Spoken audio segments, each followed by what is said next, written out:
We need a borderless continent. We need a continent with one currency. We need a continent with one parliament, which has got teeth and it will bite and hold the executives in countries accountable. And ultimately, we need one African president. We need United States of Africa. We supported and we continue to support those ideals of brother leader Gaddafi.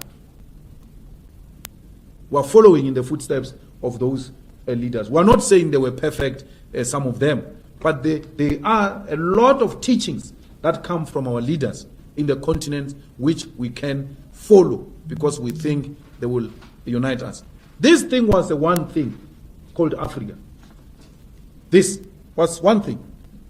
It was divided by colonizers. These borders are artificial borders imposed on us by colonizers. Why do you want to behave like you are owning colonizers' properties? These borders are colonizers' properties, they are not ours. Let us go back to African unity. We want one voice, one Africa. We must stop doing away with African hate, which was instilled in us by the colonizers. When you say, hey, there are too many Zimbabweans here, there are too many Nigerians here, hey, you are doing the work of the devil, which is to divide Africans. Be angry with Nigerians and South Africans for doing crimes, the same, Zimbabweans, the same way you are with South Africans who commit crimes. They must be treated the same. It must not be because it's a Nigerian, it's a more crime. If a Nigerian kills a person, that killing is twice. As if the murder by South African is lesser than a Nigerian murder. It's wrong. Crime is crime. Let's deal with it as crime. When it is a white person in South Africa, undocumented, he's called an investor. Not only a white person, including Indians and Chinese. These Guptas didn't have proper papers here. These Guptas didn't have proper papers. No one dared called them Kwerekweres. No one. But if it was my African brothers, we're going to be called Kwerekweres because they don't have papers. Self-hate. It must come to an end. If it means making the EFF lose votes for that, let it lose votes. Lose votes on principle. Not on political expediency of wanting to appeal. This country belongs to Africans in the same way Nigeria belongs to South Africans. Nigeria is South Africa. South Africa is Nigeria. We are Zimbabweans. We need to do away with this nonsensical idea that was imposed on us by colonizers, by Theresa May ancestors, that we must dislike each other. We must do away with that. Theresa May is coming here to make sure that we continue to hate each other. Look at what we are doing now. We are reclaiming our land in South Africa, saying our people must get the land inspired by our brothers in Zimbabwe. Namibia is following. Let the whole of African continent follow and reclaim our land. That's how we're going to gain our independence. And through the ownership of the continental land, we shall then have a true one South Africa. We are unable to unite because we are divided along colonial lines, Francophones and Anglophones. We need to do away with that. We need to love our African brothers in America when they are being slaughtered, in London when they are being slaughtered. They need to know that we love them here in South Africa. They remain our brothers.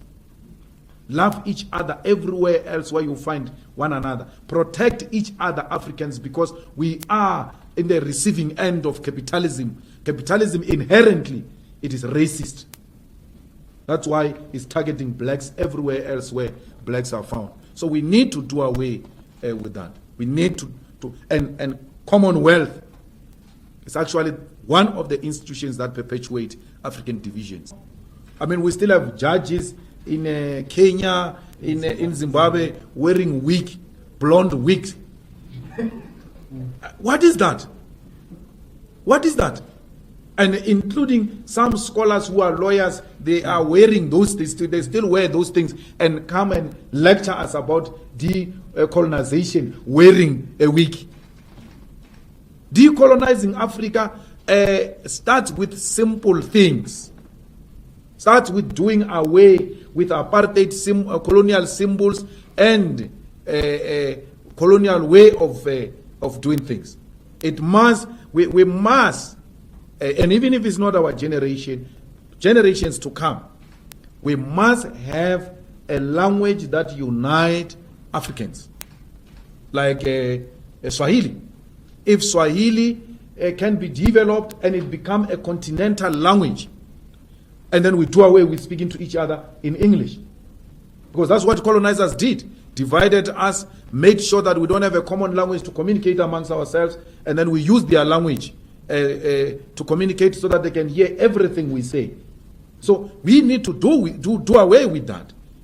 If we want Africa, which will be an equal competitor with the West and America.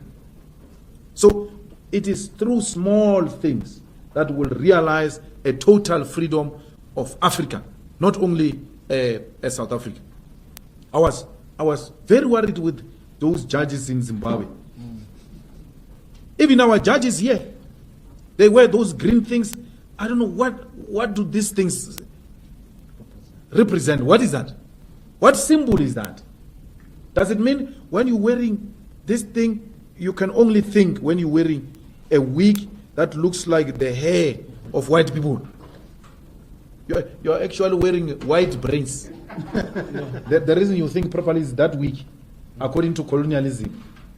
And then revolutionaries like ZANU-PF allows that to continue in Zimbabwe. They allow that to continue in Kenya. Well, Kenya, of course, is something different. I don't think there is a total independence there. America has got a huge interest in that affair, in that arrangement of Kenya. But everywhere else in the continent, we need to start doing away with those things. And pulling out of Commonwealth is one of the things we need to do to realize a complete sovereignty for South Africa. We must not be scared to say that. We must be hated. It might not happen now, but that is what we're envisaging for the future of South Africa. It might not be realized in our lifetime, but those who are coming after us should know what we stood for. We were anti-colonial, anti-imperialist, and therefore anything that represented imperialism and colonialism we reject. In the same way we reject Trump, in the same way we reject Theresa May, we reject everything that represented. When we said roads must fall, we meant exactly that we need to do away with symbols that represent colonialism. As we speak now, the EFF doesn't participate in the Commonwealth Parliament Forum. We don't. The EFF refuses to participate in multinational organizations that have got close links and relations with imperialism. We refuse. We don't do that. And our going to London, talking to business people in London, talking to business people in America, everywhere else, is not talking to imperialism. It's talking to individual potential investors. The same thing we can do in Nigeria. The same thing we can do in Kenya. Strengthen African Union. We need to strengthen African Parliament. We need to strengthen African judicial system. We need to trial tyrants here in Africa. We need to trial and jail dictators here in Africa through our own African judicial system. We can do it. We don't need imperialists to come and tell us how we can conduct our affairs in this continent. For that we shall be hated. But let us be killed and hated for what we stand for. We must not be scared to die for the things that we stand for. That's what we represent. That's what we stand for. And not being scared to die. I saw a Muruti that Kenneth Mishwe say, Malema is always surrendered by bodyguards and all that. Not being scared to die doesn't mean you must live a reckless life. Because any leader that lives a reckless life and doesn't protect himself, that leader will compromise the revolution. We need to protect our leadership. But if death comes, Malema must not ask for forgiveness. Malema must tell them, kill me, dog. That's what we are here to do. Kill me. kill me for what I represent. Those should be the last words when you die as a revolutionary. Die with your boots on. Die not apologizing, because the enemy one day will tell the story of your life and they will say these were the last words. The last words of a revolutionary must inspire generations to come to continue the fight for a total economic emancipation of the African continent. Thank you very much. Sure,